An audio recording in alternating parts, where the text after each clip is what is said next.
Welcome back, everybody, to the Muskoka Bros podcast. This is episode 3, and we're calling it Why Bushcraft. Today we're going to break down some key differences between camping and bushcraft, as well as examine the whys. So we're looking at why would you purposely make going camping even harder, and things like why has this become such a big part of your life. As my guest here today, I have Muskoka Bro co-founder David Weller. What up? Hello, David. Thanks for joining me. You're welcome. Now, before we jump into our main topic, it's time for This Week in Wildness, where we get you caught up on what you may have missed in the busy world of outdoors this past week. First up, I want to give a shout out to Guy from Meandering Maker. He makes waxed canvas backpacks, and yeah, totally legit. Wow.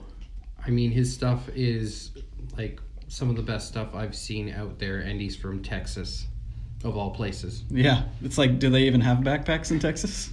They do now. But anyways, he makes waxed canvas backpacks for basically any kind of trip. And yeah, as David said, these things are absolutely beautiful. They're clearly very meticulously crafted, and his account is definitely worth a follow on Instagram if you're into that sort of thing. He also has a YouTube channel, but he rarely posts there. But either way, it's worth a look for some breakdowns of the different packs. And his name again was Meandering Maker on Instagram. And then next up, we had Joe Robinette taking a trip up to his fort. He was with his dog Tripper this time, and this is the type of stuff I really like seeing from Joe, because he's just out there having a good time.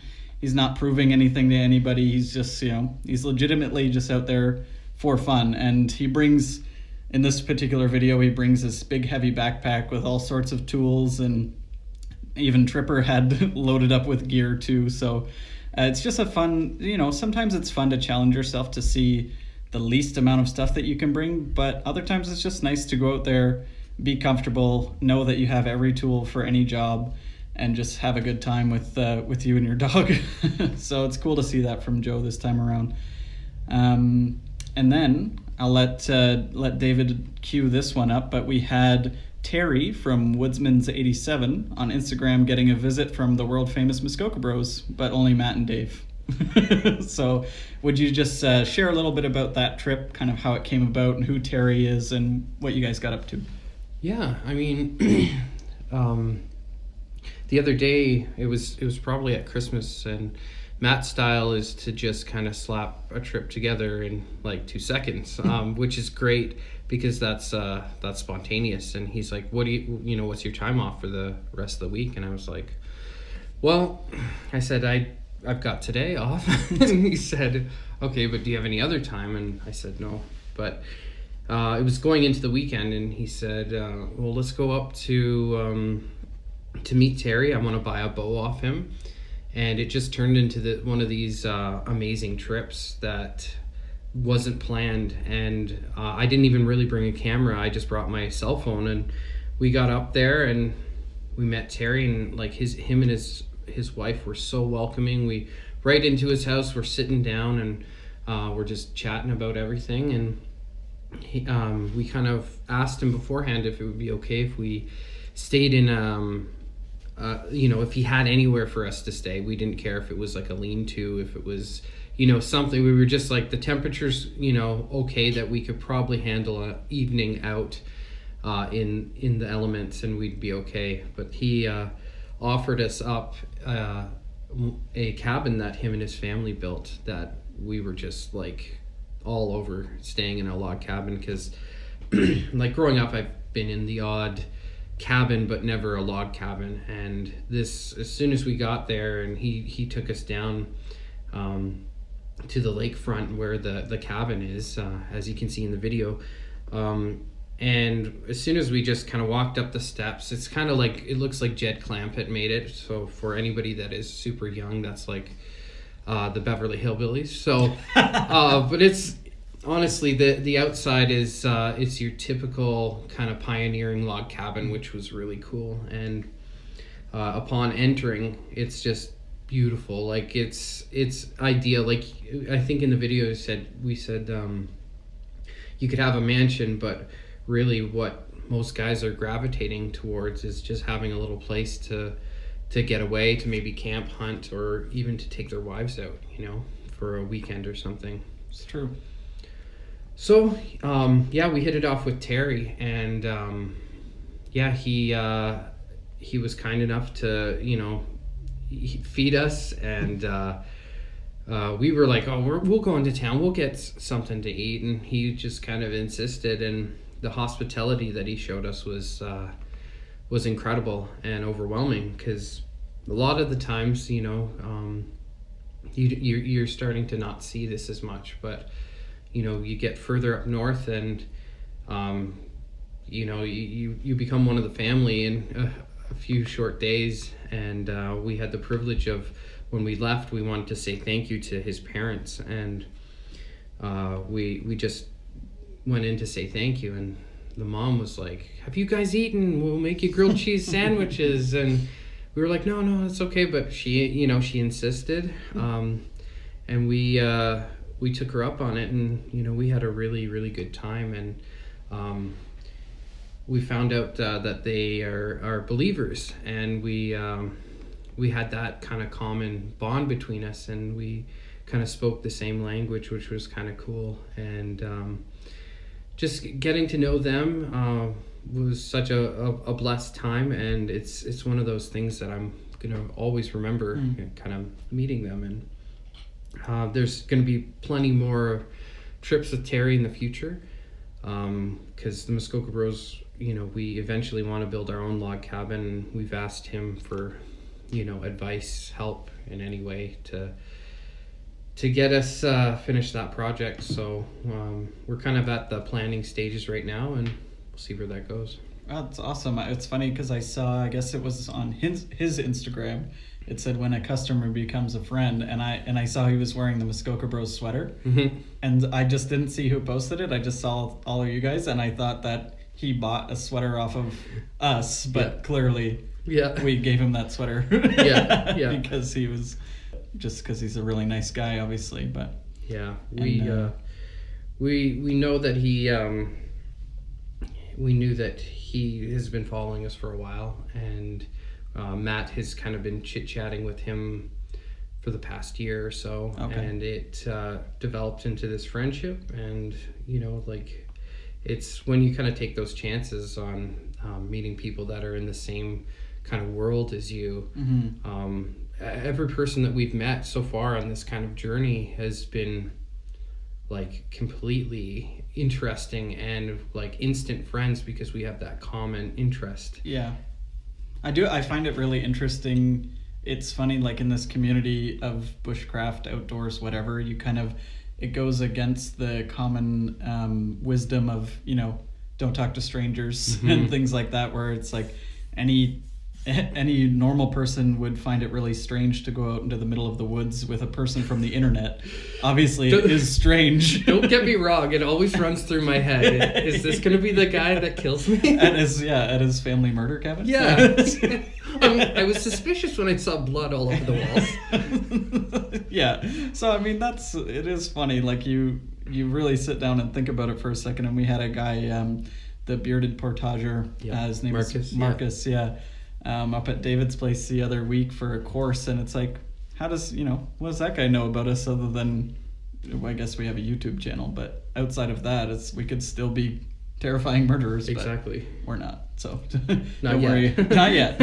Getting there. I'm gonna edit this out. We're not murderers, even a little bit. Okay, well, that's great. Terry seems like a really good guy, and it looks like you guys had a ton of fun up there, and thanks for the invite. Anyway, I'm just kidding.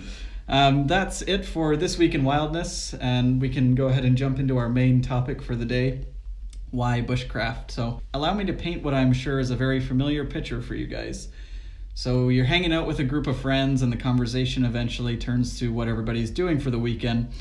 One guy's going to a party, maybe somebody else is doing some renos at home, another guy's working, and then it comes around to you, and and you say something like, well, I'm going camping, and all you get back is a bunch of blank stares because it's the middle of winter, and that sort of thing is kind of hard to fathom for the uninitiated. So now you're getting the follow-up questions like, why on earth would you do that? You know, it's cold out, right? So like, you're only bringing a backpack. What about food? You're not bringing an axe. You're gonna die out there. Like, people, like, this is all stuff that I've heard before in regards to people talking about winter camping specifically, but bushcraft in general. So, and I'm sure this sentiment has been echoed by the people in your life as well. And for some reason, it's hard for them to wrap their heads around this idea of minimalism in the wilderness, because you always hear like you want to be prepared, you want to have the right equipment for the right job, etc., etc. Bushcraft is not entirely about being a minimalist, but that is part of it. And what I wanted to do today was kind of interview David here about what bushcraft means to him, kind of how he got started with it, and just things of that nature. So with the little preamble out of the way, let's just jump right into it. And so David, what was the first experience that you can remember in regards to like being introduced to the world of bushcraft? Well, in all honesty, it kind of stems back to those trips that you kind of go on, like with your school to different, what are those places called? Camps, yeah. But it's like outdoor education camps. Right. And I remember, I think it was in like grade 7 or grade 8, but it was time for us to go out into the forest, and our job was to build like a lean-to or some sort of shelter.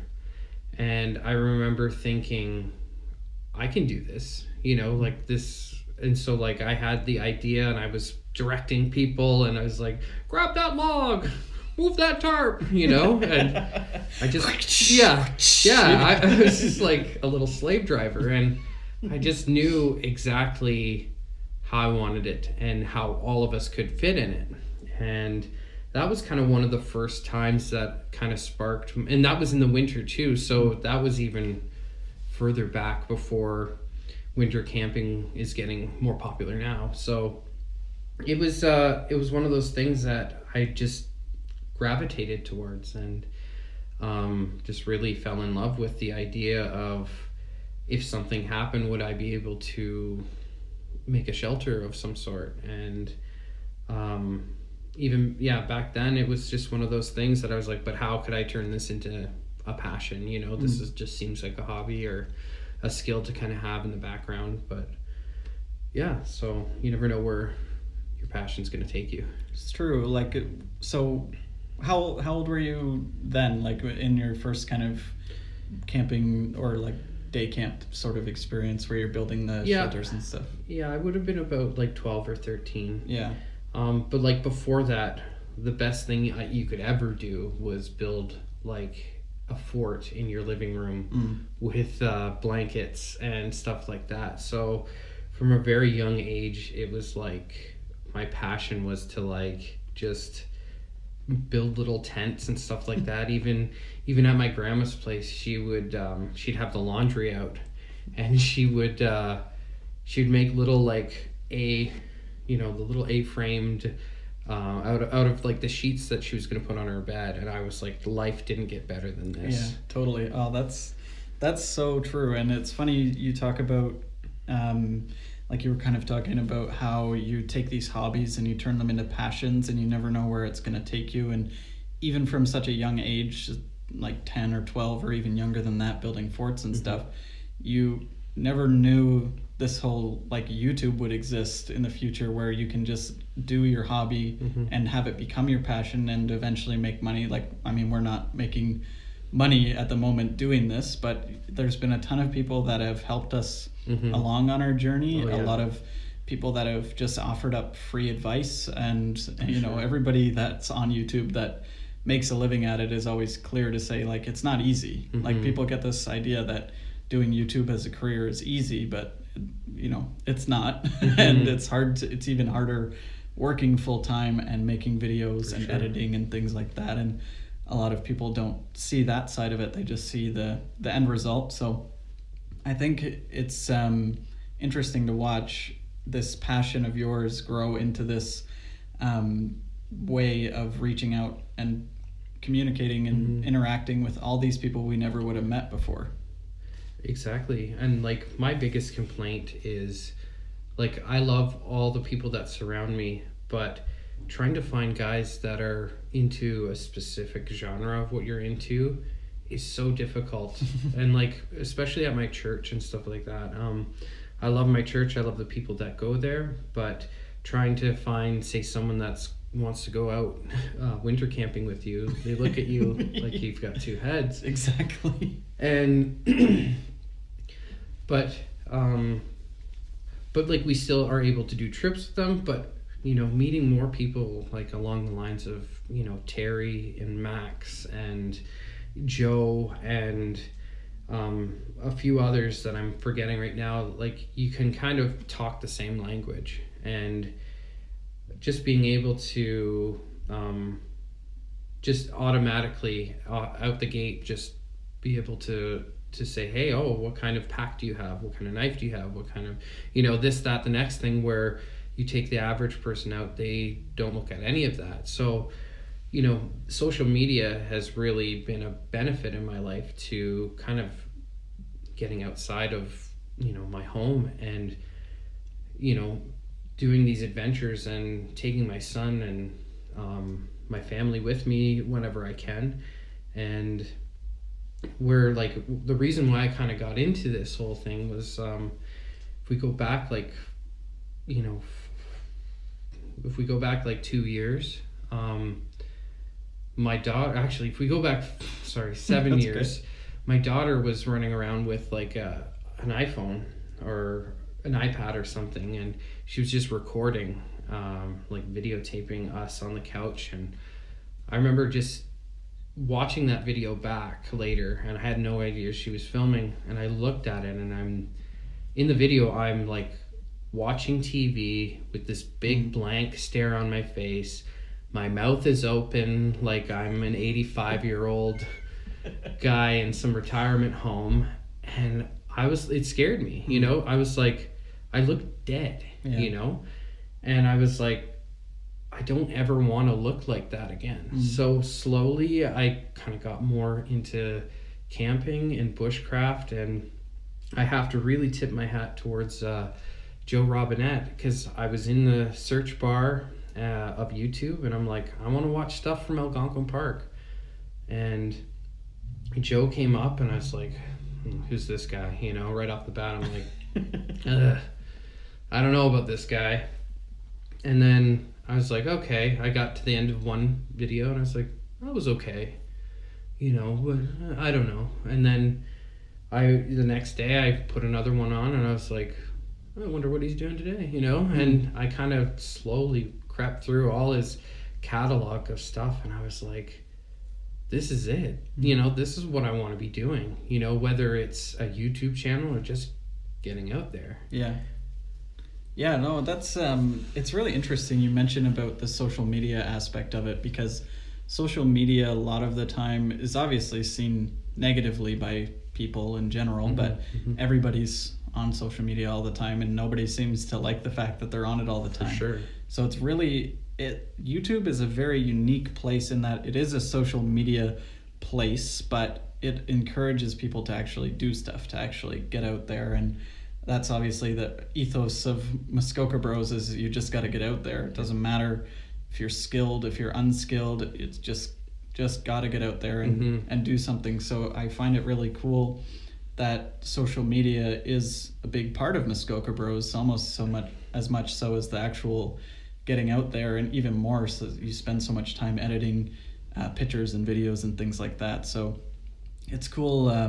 I like that social media for once can be used as a positive and not as a negative, and viewed in a good light, in a way that I think is probably what most social media sites are designed for, and drawing communities together and uniting people rather than dividing. Like, it's so divisive on Facebook and Twitter and stuff, especially. Like, Twitter is basically just go in there so that you can disagree with people. For sure. So it's nice to see it used in this way. And I just, hearing you talk about family and stuff like that too, is like I guess one of the questions, how do you balance that family life with this sort of a passion, because most people that I see on YouTube doing bushcraft are solo, going out, they're like away from their family for extended periods. So how do you balance this sort of passion with a family life as well?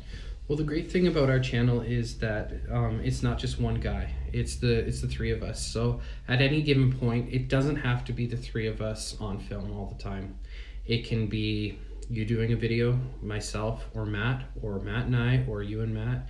You know, like there's really good combinations. But within those combinations, I've kind of studied those other channels, like Joe and like even Sean James and all of those guys. They're you know, what they're doing is fantastic, but I'm finding they're finding it harder to implement videos with their families because they've had an audience of just Joe and the camera.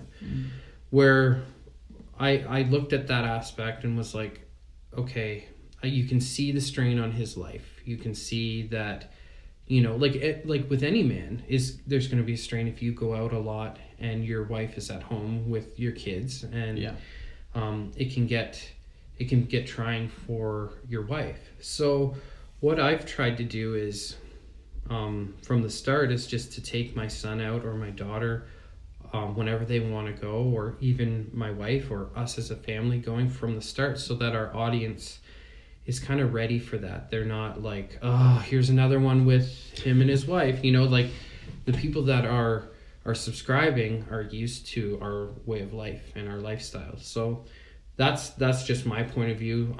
Like Matt does the same type of thing, and I'm sure when Hannah gets old enough to like hold knives and stuff, she'll be coming out more, but she's not even 2 yet, so it's a little premature for that. But we did the daddy-daughter camp out, and you were Hannah was 6 months old. Yeah, 6 months old, and I, as a joke, was texting Dylan and said, "Hey Dylan, we're doing a daddy-daughter camp out. We're going to be canoeing out to an island, and just want to know if you and Hannah want to come."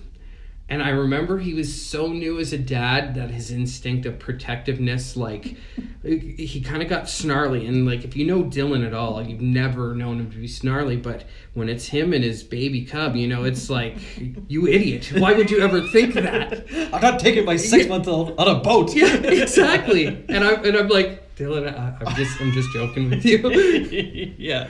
Suffice to say, I was definitely not getting a ton of sleep at that time either. So, I mean, yeah, it's all that. It's lack of sleep. It's a new experience and a ridiculous statement by somebody who should know better, like who had a 6-month-old daughter at some point, you know?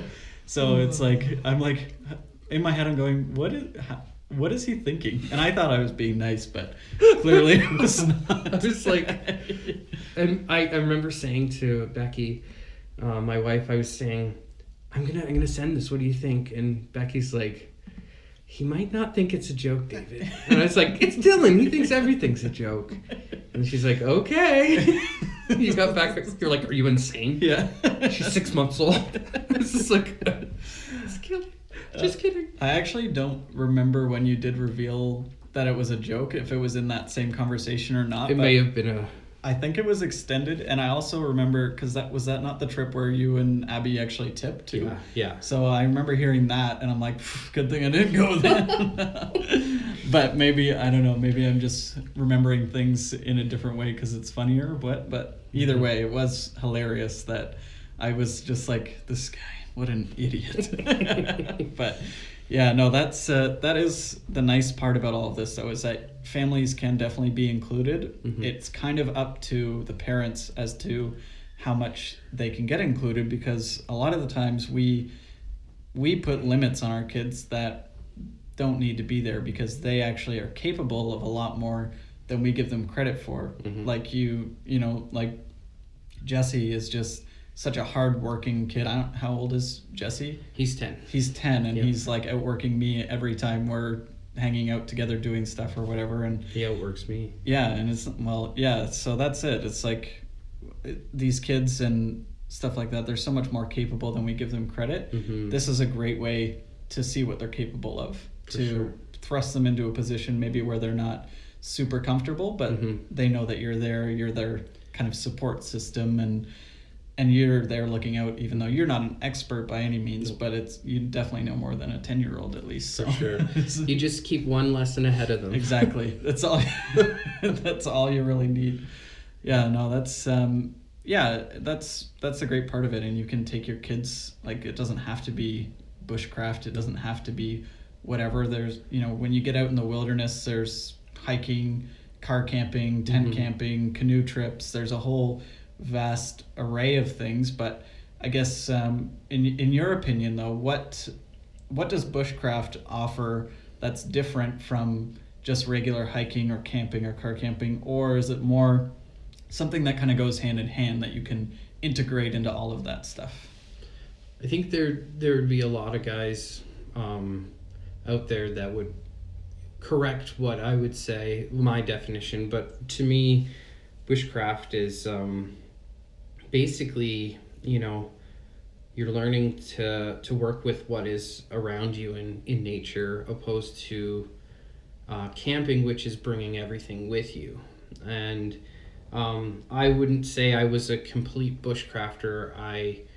I definitely would tether between camping and bushcraft, because I'd still bring a tent out if I was to go back in my forest, but I'm working towards having a shelter that I can kind of shed that camping gear that I don't really need to necessarily bring. And I think bushcraft has a lot to do with what you pack into your brain opposed to what you pack in your backpack. And so, like, say even with fire starting, I've learned several different ways of starting a fire without bringing matches or anything like that. And I'm not advising anybody not to bring matches or anything, but just honing those skills, so if you are in a situation, you're able to start a fire without your backup.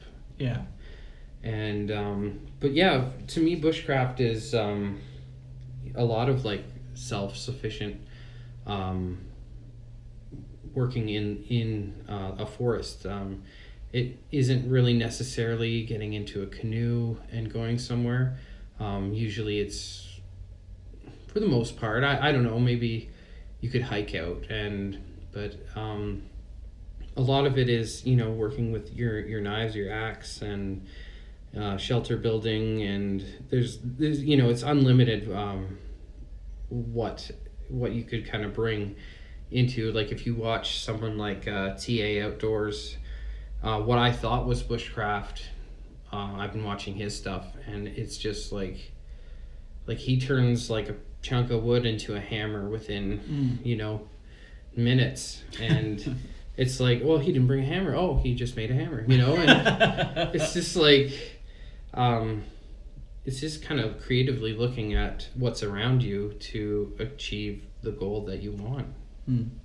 Yeah, I think some of that popularity of bushcraft, I guess, is, I don't know, I've been just noticing a trend, and maybe it's always been this way, I'm just noticing it as I get older, but it just seems like there's a lot more people these days that are interested in survival skills, that are interested in return to your roots, sort of heritage type camping, like that. Like, you bring nothing, maybe you don't even bring a knife, and you go and you smash some rocks apart, and then you have yourself a knife to get you started on making your hammers and stuff. Like, I think that is a deep-rooted need in men specifically, but women as well. Like, I've noticed a lot also that women are just going at this stuff wholeheartedly too, which I think is super cool. It's so cool to be able to have female role models in this world, where I'm currently raising a daughter, hoping that she has role models that she can look up to aside from me, because obviously I'm going to be a role model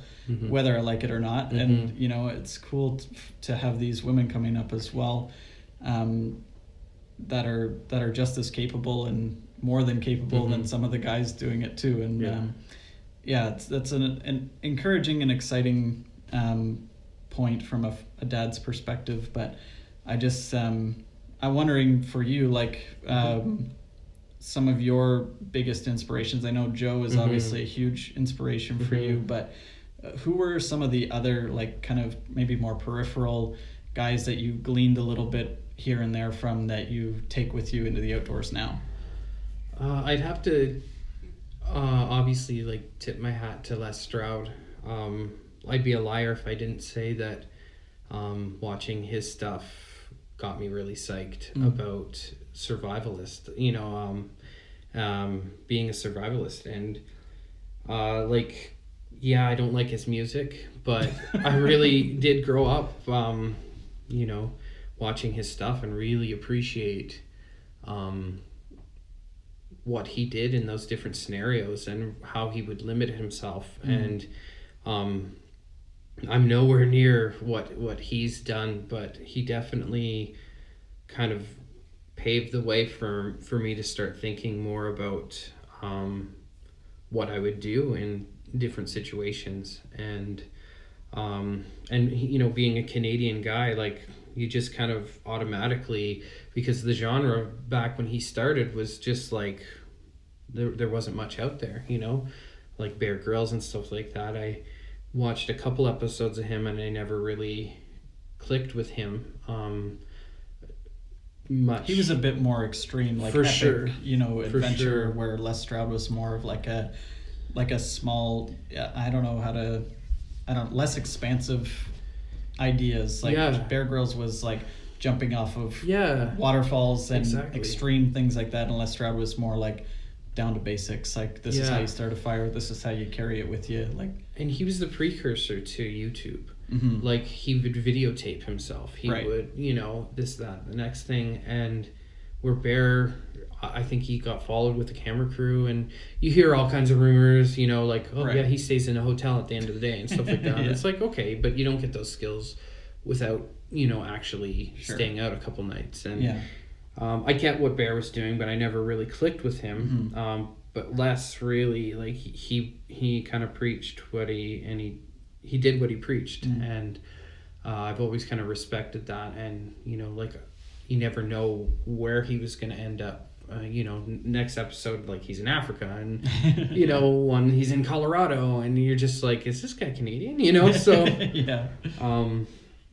don't like to travel. And then more recently, obviously Joe Robinette has been a big influence in me starting this channel. And then recently, you kind of get Sean James and what he did with a cabin, and how he's kind of just been moving along and slowly integrating his family into stuff, and just like, and like, even down to like Fred Penner, he crawled through you probably don't even know who that is. Nope. I was nodding along like I did, so it was that like, you keep going without having to help me, but I'll leave this in. He basically was like Mr. Rogers of Canada. Okay. And he would like crawl through a log, and he would have a guitar, and he'd have beard, and stuff like Sounds that. like my kind of guy. It was like exactly, yeah. And like, that was like, I was very little when I grew up watching him, and just the whole outdoor idea, and and then growing up on going to my grandma's farm and stuff like that, and we would just spend our whole days outside, and you'd come in for meals, and you'd play outside, you'd bale hay, you'd do this, but a lot of that kind of stems from there.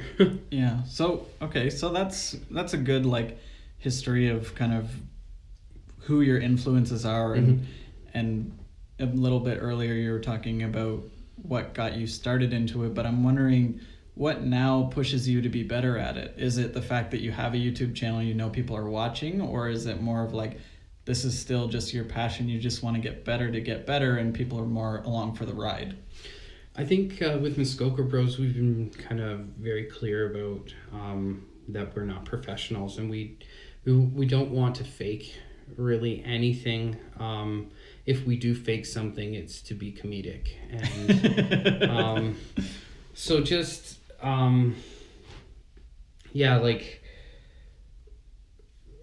sorry, I forgot the question. Oh, that's okay. What pushes you to be better at bushcrafting?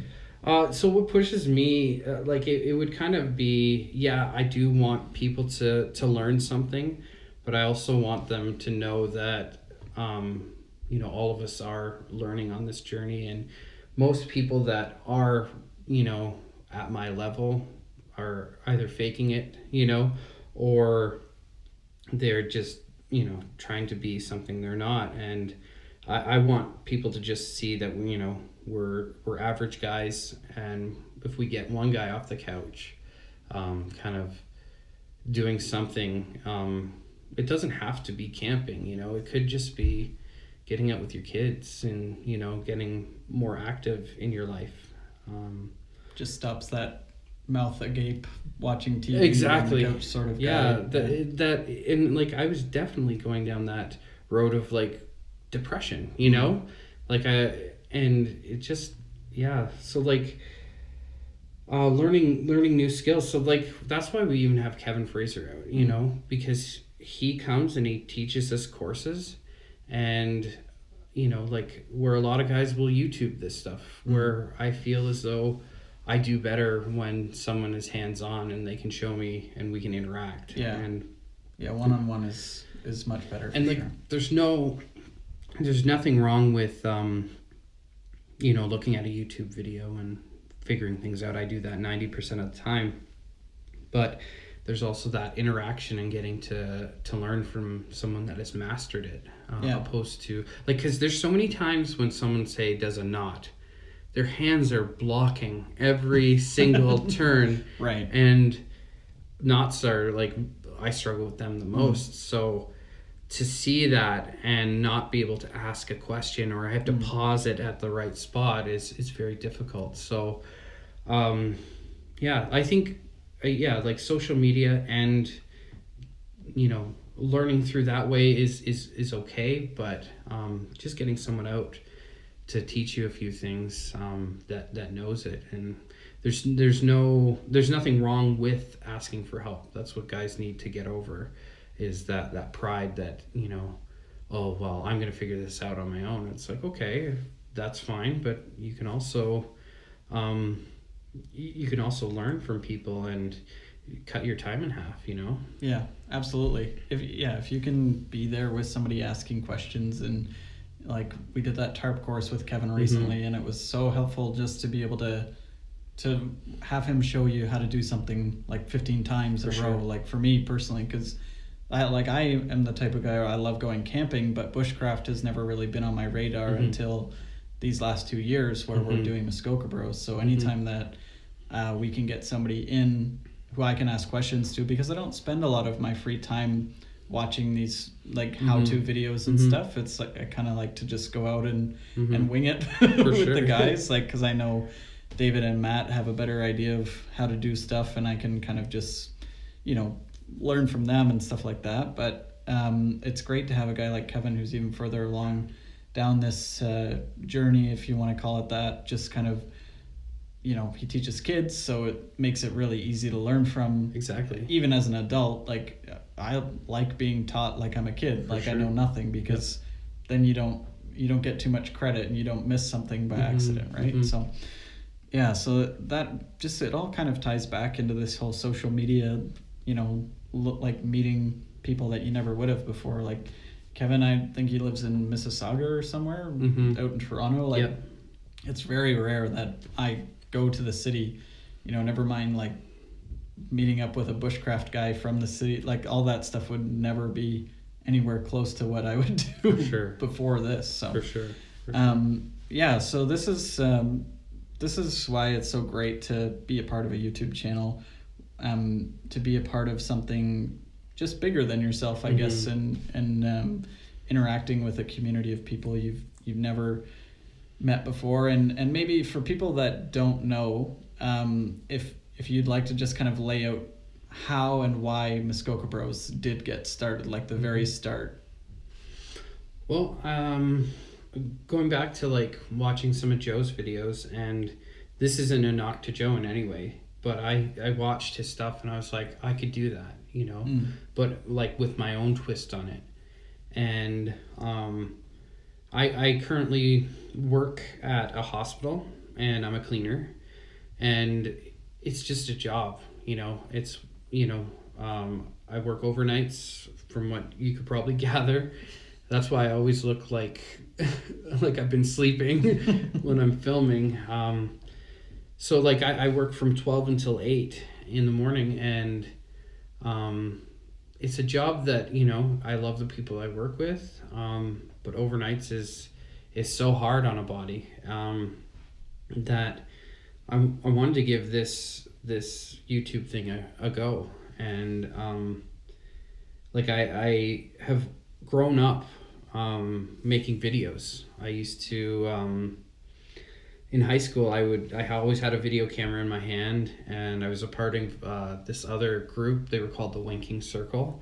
A lot of people would probably look back at that and think it was kind of a cult, but it was a lot of like skateboarding and BMX, biking and art, which I gravitated to, like the skateboarding, but most of all the art.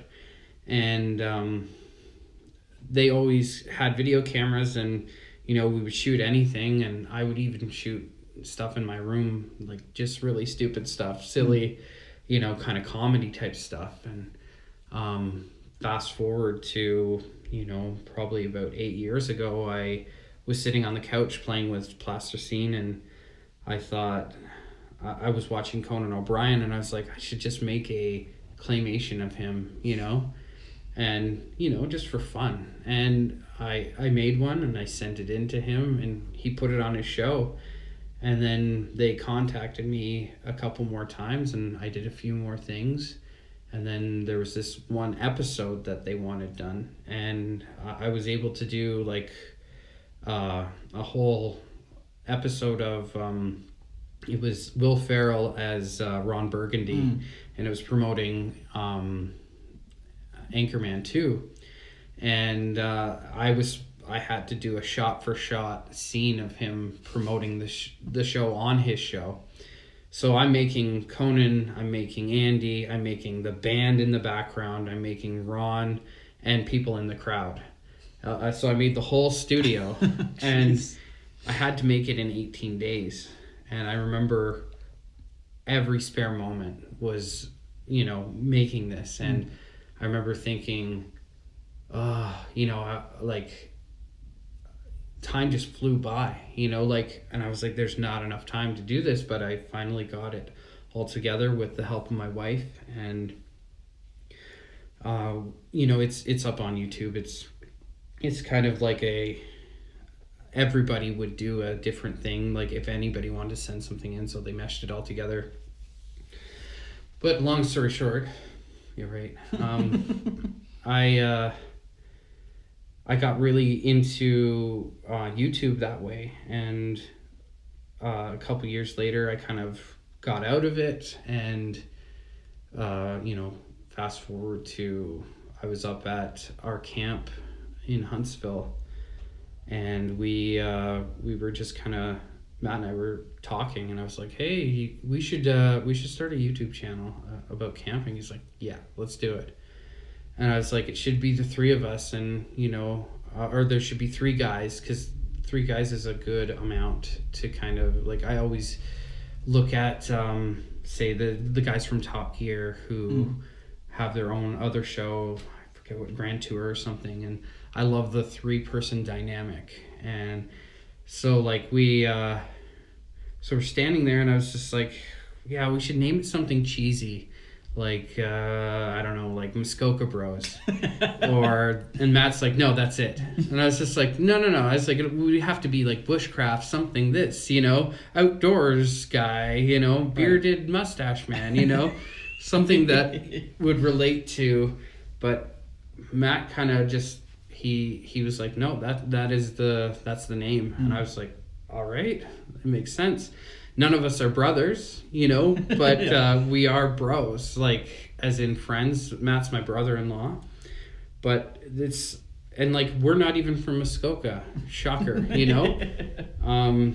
but we kind of have that idea of whenever we kind of go on an adventure. It's either in the Muskokas or Algonquin. Right.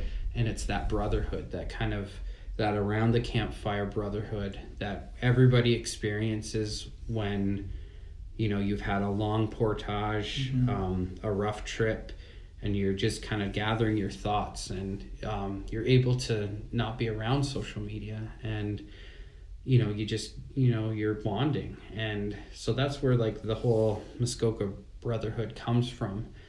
And I remember asking you, we just had like a gym night at our church, and we were at St. Louis, and we were coming outside, and I was just like, Dylan, I really want to do a YouTube channel. Do you want in on this? And you were like, yep. And I was just like, and like, I think at the time you thought, yeah, we'll put out a couple videos, Yeah, I wasn't thinking. And then I was like, no, Dylan, like I'm going to spend money on this, and I really want this to be a thing. And you're like, okay, I guess I can still, Okay, cool. Yeah. You're going to spend money on it? Yeah. Cool. Sounds good. Yeah. So, I mean, the rest is history. You know, like I don't regret a single video I've done and the time I put into it. And my goal isn't to become a millionaire by any means, but to kind of build a better version of myself for my son and for my daughter. And sometimes that takes putting myself into uncomfortable situations in nature, or like there's so many times we're just on the couch comfortably watching Netflix, and but then there's other times where we go out, and like the other day I almost cut my finger off with an axe, and that's, my son saw the whole thing and was like, oh my gosh, so he learned from your mistake, at least. Don't do what I'm doing. No, that's funny, but it's a great point, and it is really like this camping, bushcraft, whatever it is for anybody. Like there's no rules. Like you don't have to. I mean, some people would say otherwise, that there is rules that it's not bushcraft if you're doing it this way, whatever. But like you said, it's just all we want to do is we want to get people off the couch into the outdoors, doing something fun and something they can share with their children and things like that, and keep the tradition going, for sure. Of getting out in the outdoors. So with that being said, just one final question. This is a little bit more of a fun one. If you could make a Mount Rushmore of bushcraft, like modern day or historical examples, who would be your 4 top outdoorsmen, I guess I should say? Ooh, top outdoorsmen. I'd have to say,